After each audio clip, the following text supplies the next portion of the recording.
Assalamualaikum dan salam sejahtera semuanya. TV Kios harap anda semua baik-baik belaka. Sambil kita duduk-duduk ni kita nak belajar satu pokok herba.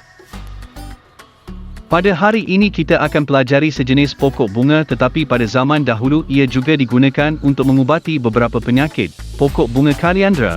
Kaliandra ialah genus tumbuhan berbunga dalam keluarga kacang iaitu Fabaceae, dalam klat Mimosoid subfamili Caesalpinioideae. Ia mengandungi kira-kira 140 spesies yang berasal dari kawasan tropika dan subtropika di Amerika.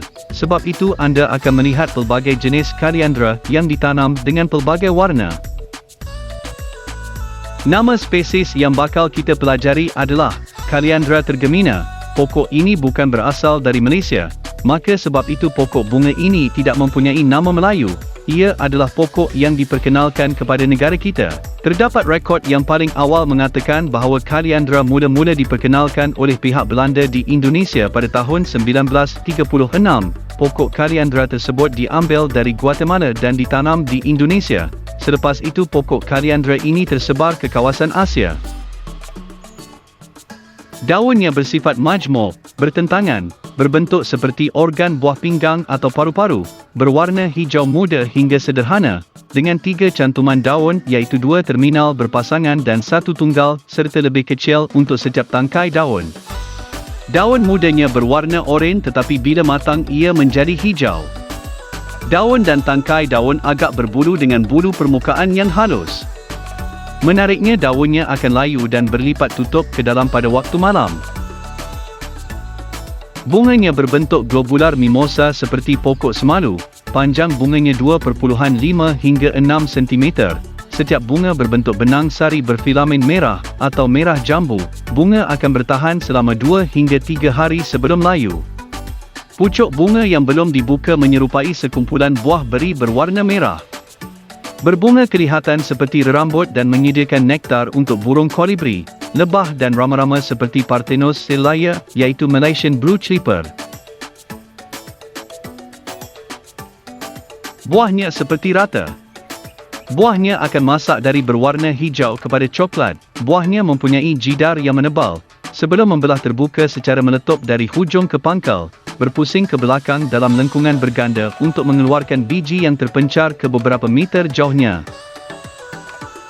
Setelah biji benih terpencar ke tempat jauh dari induk, ia akan tumbuh menjadi anak pokok dan membesar menjadi pokok matang. Begitulah cara pokok ini menyebarkan anak benihnya untuk kemandirian spesiesnya.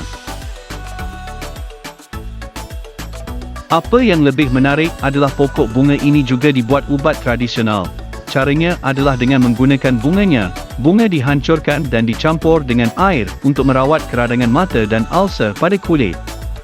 Manakala daun diekstrak dengan cara merebus daunnya dan meminum rebusan air untuk sakit perut dan sakit dalaman yang umum, tumbuhan ini juga sumber agen penyamakan yang berkesan. Kebiasaannya bahan yang digunakan untuk menyamak kulit binatang mengandungi bahan aktif tanin yang tinggi.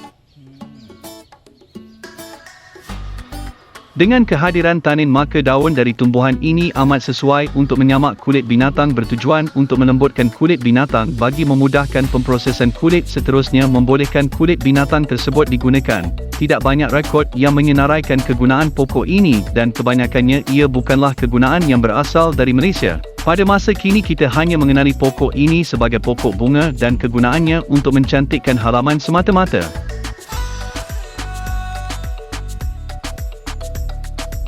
Diharapkan anda telah mempelajari sesuatu pada hari ini. Kami di TV Kios sentiasa memperkenalkan herba kepada anda setiap hari. Subscribe TV Kios dan perkenalkan saluran ini kepada teman anda supaya saluran ini terus berkembang. Akhirnya kami mengucapkan terima kasih kepada anda kerana menonton, like, komen dan share video ini. Sekian.